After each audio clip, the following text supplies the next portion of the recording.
Hello friends, Heidi here from Rain Country. God is good all the time, and I'm here to talk about the 5 top videos of 2018, and I'm taking my cue from Mary over at Mary's Nest. She did an excellent compilation of hers, and so I thought I'd get on it, even though I know I'm a little late and it's going to be even later by the time you see like February, but whatever, better late than never.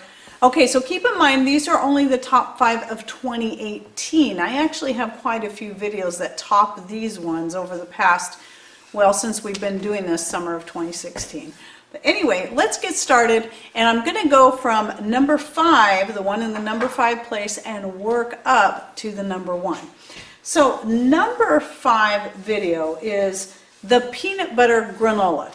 So of course I'll be linking to each one of these videos right up here in the corner so you can check it out for yourself. So the peanut butter granola was a recipe I came up with, and it's probably the absolute easiest granola recipe you can make. It's only 3 ingredients unless you want to add more. It's just oats, peanut butter, and honey, and that's it. And it's super simple, and it is so good. It's actually my personal favorite is the peanut butter granola. But I do have other granola recipes as well. But I hope you'll give it a try and go ahead and take some liberties with it. Add a little bit more, maybe add some chocolate chips or something if you think that sounds good to you. Just make sure you look for those good soy-free organic chocolate chips. I have some of those. They're pretty good. Number 4th place, kind of surprisingly, is the skirts and why I wear them. Now, I do want to add, you know, if you go watch that video, it does seem there was a few people that took that as, this is the way I think everybody should dress, despite how I worded it. It seems like there's always someone that takes it that way. Or that it was really all about just what the Bible says about women wearing dresses. Well, it doesn't say women wear dresses, obviously, but it does talk about, you know, women being modest and feminine. But for me, I just want to clarify this. This is the most modest and most feminine way that I can dress and feel comfortable and is functional all the way around for me. That's not going to work for everyone, and I understand. You have to find what works for you when it comes to that. I was just expressing why I wear skirts. So please don't be offended by my own personal choices. It has no reflection on how I see anyone else or what I expect from anyone else. It's just for me. In the number 3rd place is the lavender leaves. So uses for lavender leaves. And yes, a lot of people think of the lavender flowers. And yes, I harvest the flowers and I use them frequently. I've been actually using them in tea lately, and eventually I'll do a video on one of my favorite lavender tea recipes. And that may surprise you, because if you've been following me for a while, you may know that I haven't cared for the flavor of lavender flowers. But I'm discovering when done right, with the right blend, it actually makes a really nice herbal tea. But anyway, the leaves, a lot of people disregard the leaves. The leaves on your lavender plants are both good for you and mostly for uses in culinary. It can make a good replacement for rosemary, though it doesn't taste exactly like rosemary. It has, I would say, a more sweeter, not quite so pungent flavor to it, if you know what I mean. But it's just, it's a lot more mild. It's just really, I love it. I love the flavor of lavender leaves and use them a lot in my cooking. And so look into that video and check that out. And if you're growing any lavender, consider collecting and dehydrating the leaves. Yeah, so I mean, I just like to open the jar. I just love the smell of the leaves. They don't smell like your lavender flower. It's different, which I do like the smell of the lavender flower. Leaves have their own unique flavor and aroma, so give it a try when you start growing out lavender this. Okay, now in the number 2 place of the top videos for 2018 was my homemade extracts video. Now this isn't all of them. I guess I used up the raspberry extract, but in that video I was mostly doing a experiment, and some people didn't get to see the update on that. So this is both to lead you to that video and to give you a little bit of update on that if you didn't see the update down the road, which was probably put in one of my this and that videos.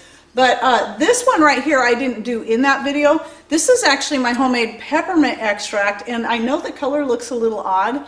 It looks maybe more like vanilla or something, but that is because I used fresh peppermint and my homemade wine to make this extract, and it turned out really good. So I did use a combination of the food grade glycerin as well in this, but instead of using vodka, I used the wine. So that's a lot cheaper. I know it's non-GMO because I made the wine myself from my own fruits grown right here on our own property. I believe that was the apple blueberry wine that I made that out of.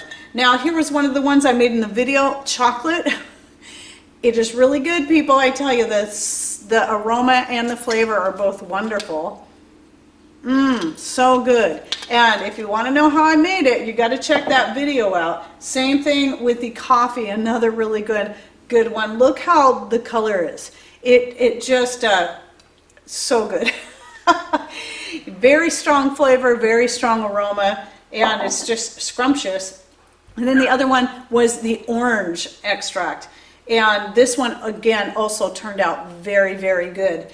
And the only one I'm not demonstrating here is the almond. That was the only one I wasn't super thrilled at, but I found out later that almond extract isn't actually made from almonds. It's typically made from seeds from other types of fruits. There's a few different ones that are used because they actually have that stronger flavor than the actual almond itself does.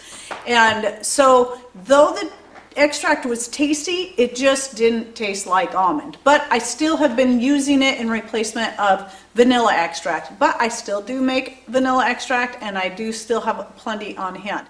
Thankfully for me, years ago when vanilla was still a somewhat decent price, vanilla beans, I stocked up on a whole bunch of them. And since they have doubled, tripled, and quadrupled in price. And that is why I decided to start experimenting with other flavors that I can use in my various baked goods to replace the vanilla, just because, and to show others there are other options besides vanilla if it's too expensive. So anyway, go check out that video so you can learn how to make your own extracts, and I highly recommend the solvents I use, both either the homemade wine or the rum and the food grade glycerin, to just get a really strong flavor as well as very, very tasty. Okay, now we're down to the top #1 video of 2018, and that one was the salt lamps. Go figure, I didn't actually expect that one to be a popular video. Someone had simply asked me to do a video on salt lamps, why I have them and how I use them. It's really kind of a matter of debate, the salt lamps. I really love them. Some people say it's a scam or that it's just a placebo effect. And that could be true as far as the placebo effect. But what I do know about the salt lamps is they are beautiful. The color alone I find very soothing to my eyes. So even if it doesn't do all the things that it is advertised as doing, and I've read about it in all kinds of different places, you know, as far as the negative ions and all that kind of stuff, even if that's not true, what I do find is that, you know, we're looking, especially people like us who are doing YouTube videos or watching YouTube videos, and we're on a computer quite a bit. We're constantly having our eyes exposed to the unnatural blue light. It does take a toll on our eyes. Where with this, or the candle version, you actually have a natural incandescent light, and it's the orange color, it's opposite. I find it very soothing and relaxing to my eyes to look at this. So I still find it very beneficial, and I have one in most rooms in the house. And so anyway, you can check out that video and see what I said there. And there was also some talk about the fake, you know, how to tell if it's fake. Well, obviously I think it's, you know, you could lick your salt lamp and find out if it tastes salty. But one of the reasons I didn't mention that is the fact that there's two reasons why I didn't bother mentioning the licking of the salt lamp. If you already have it, yeah, you can do that and check it.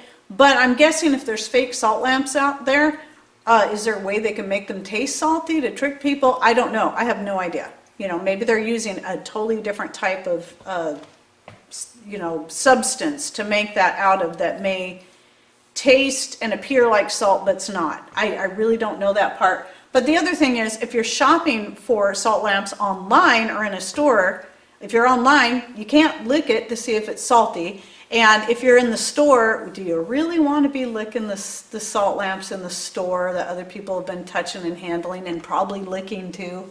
Come on, people, think about it. So Anyway, that is why I didn't mention that. I have a lot of people coming in there and saying that, and it's like, well, yeah, I mean, obviously, but there are other ways you can tell if it's real or fake, and regardless, I know I still really love my salt lamps and have been happy with them, and I'm going to stick with them. I know they're, if nothing else, they're relaxing, and they help my eyes quite a bit. Okay, well, I hope you enjoyed this compilation of the top videos of 2018, and I hope you'll go check each one out and maybe learn a little something new from them. Okay, thanks for watching. Take care, and God bless.